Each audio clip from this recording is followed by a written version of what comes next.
What's happening, Chief? I just wanted to fill members in on a recent event that we attended in Melbourne.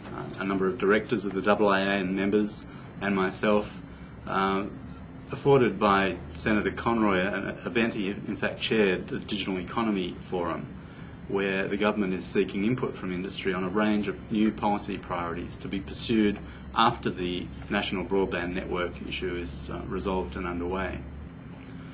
The main areas that we have now identified that we wish the new government to pick up, firstly, a review of current regulatory arrangements. In many cases, these are legacy laws that have been inherited from previous governments that we say may be holding back innovation and investment in Australia.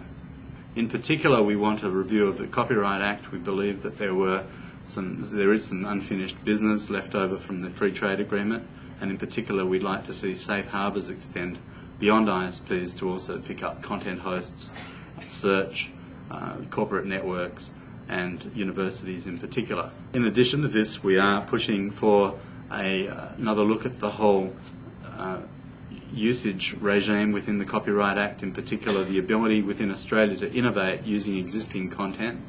America, as you'd be aware, has a fair use doctrine. We have no equivalent in Australia, and so we'd be pushing quite hard for the adoption of more flexible provisions in the way that copyright material is currently dealt with.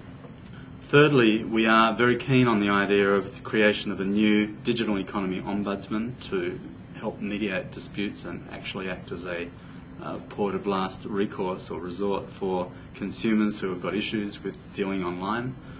Another area of engagement we believe is important for the new government to address is the question of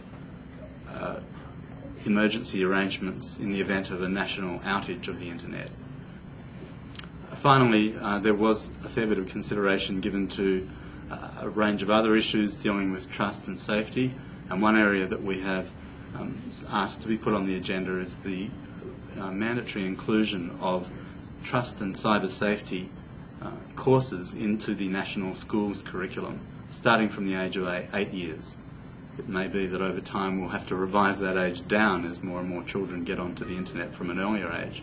Now, we believe if the government addresses some of the concerns that we've raised, that the entire internet community will be better off. In particular, we're concerned about the impacts on small business. We believe that they are disadvantaged at the moment through a degree of distrust that's occurring out there amongst the consumer base.